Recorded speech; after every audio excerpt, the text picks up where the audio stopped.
Think about what it actually means when the world's most critical energy choke point, a narrow strip of water just 21 miles wide, gets shut down, and the entire Western-built global order has no clean answer for what to do next. That is precisely where we find ourselves right now in the spring of 2026, staring at a crisis that didn't erupt overnight but was years, even decades, in the making. Iran is sitting on the edge of nuclear capability, the Strait of Hormuz is effectively closed, 20% of the world's seaborne oil and LNG can't move freely, and the United States, the self-declared guardian of the liberal international order, is engaged in a military standoff with a country that has now made itself indispensable to every calculation that matters: energy, trade, regional stability, and the very credibility of Western power projection. What you're watching right now is not a regional conflict. It is a civilizational stress test, and the West is not passing it with flying colors. Let's start from the very beginning, because context is everything here, and without it, you end up with sound bites instead of understanding. The story of Iran's nuclear program is inseparable from the story of broken trust. In 2015, after years of painstaking negotiation, the Obama administration helped broker the JCPOA, the Joint Comprehensive Plan of Action, which was, whatever its flaws, a functioning agreement. Iran capped its enrichment at 3.67%, reduced its uranium stockpile dramatically, and allowed intrusive IAEA inspections. In return, sanctions were eased. It wasn't perfect, but it was working. Then in 2018, the first Trump administration walked away from it unilaterally, even while the IAEA was confirming Iranian compliance. That decision, that single consequential act of pulling out of a working deal, set in motion everything we are now living through. Because the moment the United States abandoned the deal, Iran began doing what any rational state actor would do under existential pressure. It started rebuilding its leverage. Centrifuge by centrifuge, kilogram by kilogram of enriched uranium, Iran began moving closer to the threshold that the West had spent decades trying to prevent it from crossing. By late 2024, Iran had enriched uranium to 60% purity, a level that has no plausible civilian justification. The IAEA was finding more than 400 kilograms of this material stockpiled inside the country. And here's what that number means in plain terms. Iran could produce enough weapons-grade uranium for 5 or 6 bombs in less than 2 weeks if it chose to make that final push from 60% to 90% purity. That's not a distant threat. That's a near-term capability sitting in underground facilities that even precision airstrikes struggle to fully destroy. The West knew this. Israel knew this. And yet the response was not sustained diplomacy backed by genuine economic incentives. The response was maximum pressure, threats, and eventually bombs. And here's the brutal irony at the heart of this whole crisis. Every military strike on Iran's nuclear infrastructure, rather than eliminating the nuclear problem, has arguably made Iran more determined to preserve whatever capability it has left, and more convinced that having a nuclear weapon is the only thing that truly guarantees regime survival. Look at the sequence of events that brought us here. In June 2025, Israel launched what became known as the 12-Day War, striking Iranian nuclear facilities and military sites. The White House declared Iran's nuclear infrastructure obliterated, but satellite imagery told a more complicated story. The 12-Day War rendered most of Iran's known enrichment infrastructure inoperable, but Iran still has an ability and perhaps a greater desire to reconstitute these capabilities, including in smaller, clandestine facilities. Then, in the months that followed, Iran didn't collapse. It didn't capitulate. Instead, nationwide protests that had erupted by December 2025 were brutally suppressed by the regime, and the United States and Israel began calculating that with Iran already weakened, its proxies diminished, its economy battered, its supreme leader aged and embattled, the moment was ripe for a decisive blow. And so, on the 28th of February 2026, the United States and Israel launched a joint military campaign against Iran. They said they aimed to induce regime change in the country and target its nuclear and ballistic missile program. Iran's supreme leader, Ali Khamenei, was killed in the strikes. Now stop there for a moment, because that is an extraordinary thing.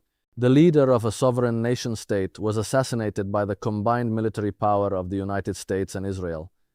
Whatever you think about Khamenei, and there are many legitimate criticisms, the assassination of a head of state is not a minor geopolitical footnote. It is the kind of act that reshapes the entire psychological and strategic landscape of a region, and Iran's response was immediate and sweeping. Iran launched retaliatory missile and drone attacks on Israel, U.S. military bases, and U.S. allied Gulf states. The Iranian Revolutionary Guard Corps issued warnings forbidding passage through the strait, boarded and attacked merchant ships, and laid sea mines in the strait. The Strait of Hormuz, the artery through which a quarter of the world's seaborne oil trade had been flowing without interruption for decades, was effectively shut down. And this is where the crisis stops being just a Middle East story and becomes a global story. Because the strait is a key waterway, particularly for the transit of oil and natural gas and other commodities, including helium, fertilizers, and other industrial products, to world markets. Roughly 27% of the world's maritime trade in crude oil and petroleum products goes through the strait. We're not talking about a regional inconvenience. We're talking about fuel shortages in Asia, skyrocketing energy prices in Europe, disrupted supply chains across 3 continents, and a global economy that was already walking a tightrope, being handed a much heavier load. The Joint Chiefs of Staff had actually warned President Trump before the February strikes that an attack could prompt Iran to close the strait. The warning was noted, the strikes happened anyway, and the strait closed. What followed was a weeks-long exercise in escalation management that neither side has been able to fully control. Trump, in March, falsely claimed that Iran's military had been destroyed and that the strait was open. It wasn't. He then called on NATO and China to help reopen it. They declined. Iran, meanwhile, was selectively allowing some ships through for tolls of over $1 million per vessel, a remarkable situation where a country under military bombardment is effectively running a toll booth on global energy trade. Then in April, after the failure of the Islamabad talks, the U.S. military-naval blockade of Iran took effect at the direction of Donald Trump and under the command of Admiral Brad Cooper at the United States Central Command. So now you had Iran blockading the strait, the United States blockading Iranian ports, and the global energy market caught between 2 military forces playing a very high-stakes game of chicken. The Islamabad talks are worth understanding in their own right because they represent something historically significant. Direct negotiations took place in Islamabad, Pakistan on April 11, 2012 between U.S. Vice President J.D. Vance and Iranian Parliament Speaker Mohammad Bagher Ghalibaf.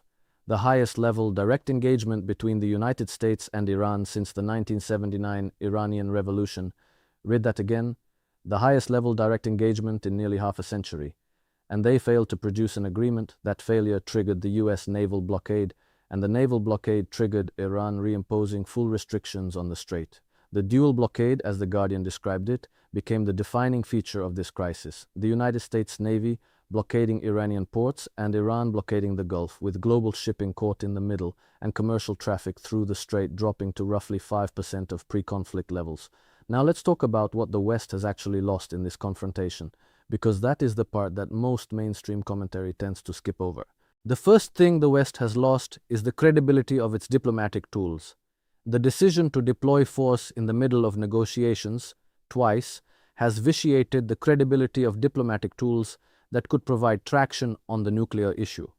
Think about what that means. When you sit across the table from Iran and offer a deal, Iran now has very recent, very vivid evidence that the United States will strike first and negotiate later, or strike during negotiations, as happened in June 2025. Why would any Iranian leadership faction agree to verifiable nuclear limits in exchange for promises from a government that abandoned the last verifiable nuclear agreement and then bombed them while talks were ostensibly ongoing?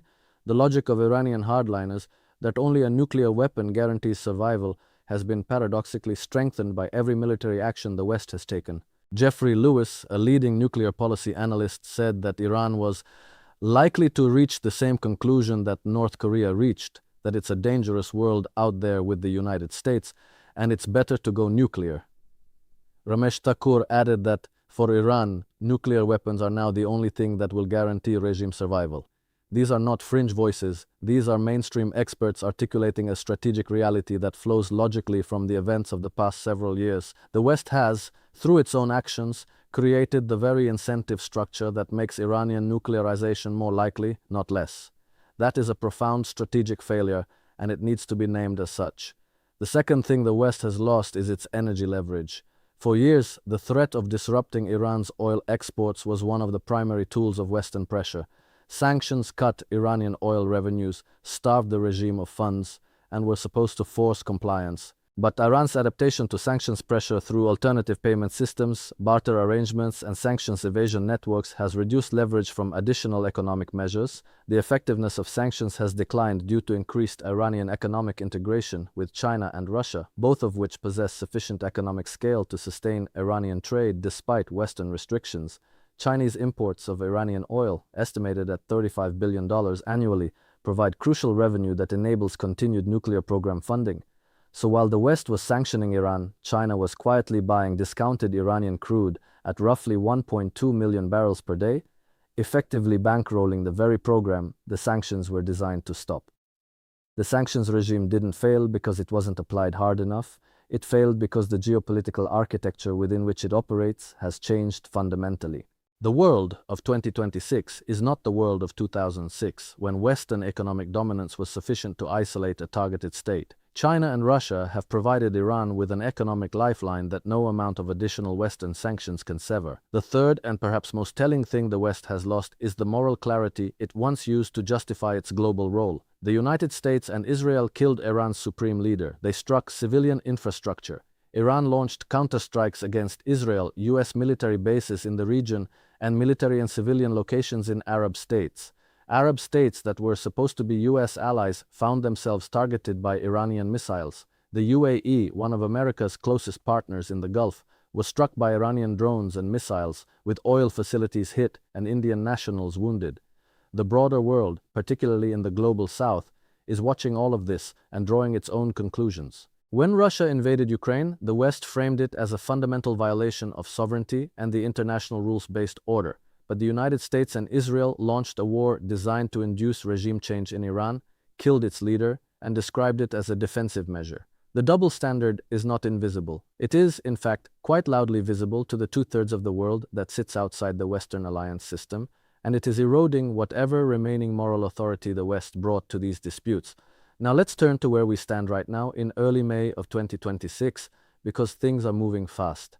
The White House believes it's getting close to an agreement with Iran on a one-page memorandum of understanding to end the war and set a framework for more detailed nuclear negotiations, according to two US officials and two other sources briefed on the issue.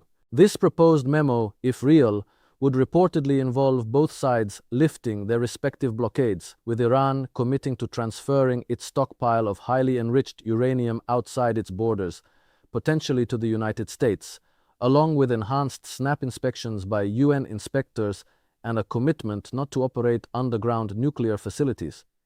Trump said he was pausing the US effort to guide stranded vessels out of the Strait of Hormuz to allow time for a deal to end the Iran war, but that the American forces' blockade of Iranian ports would remain in place.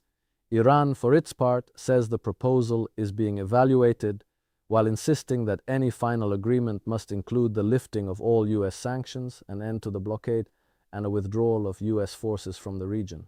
But here's the fundamental problem with this picture, and it's a problem that no one-page memo can paper over. Many nuclear experts have said Iran would staunchly oppose a full dismantling of its nuclear sites, especially as its nuclear program is one of its last points of geopolitical leverage now that many of its proxies have been weakened.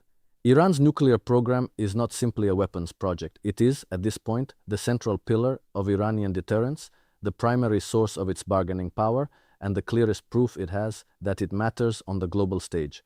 Asking Iran to completely dismantle that, in exchange for sanctions relief that a previous US administration simply revoked when it chose to, is not a negotiation. It's an ultimatum dressed in diplomatic language, and Iran's new leadership, which came to power in the wake of Khamenei's assassination and has to prove its credibility to a population that has just endured a foreign military campaign on its soil, is in no position to accept humiliation even if it wanted to.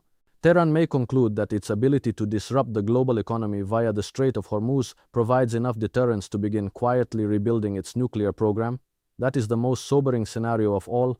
Not a dramatic nuclear test, not a public declaration, but a quiet, methodical reconstitution of enrichment capacity in smaller, harder-to-detect facilities, while Iran uses the strait as both a weapon and a shield, knowing that as long as global energy markets depend on that waterway, no Western power can afford the full escalation that would be needed to truly eliminate Iranian nuclear capability.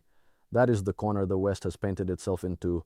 Military strikes haven't worked, sanctions haven't worked, diplomacy has been repeatedly undermined by the very same governments that claimed to pursue it. And now, the international community faces limited options for addressing Iranian nuclear advancement, constrained by geopolitical divisions, economic interests, and the reduced effectiveness of traditional pressure mechanisms.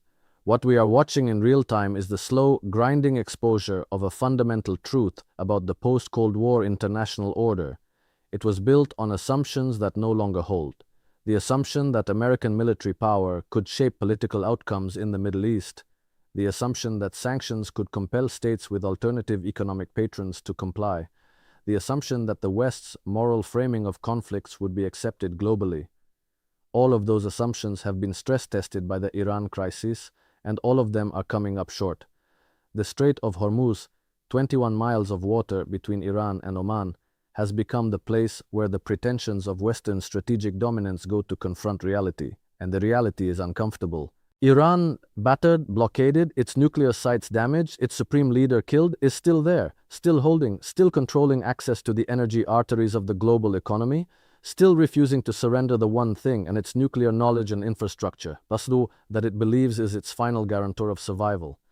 That is not a game-over moment for Iran. That is, in the most strategic sense possible, leverage, and until the West is willing to offer something real in return, genuine, binding, irreversible economic integration, not promises that evaporate with the next election cycle, that leverage isn't going anywhere.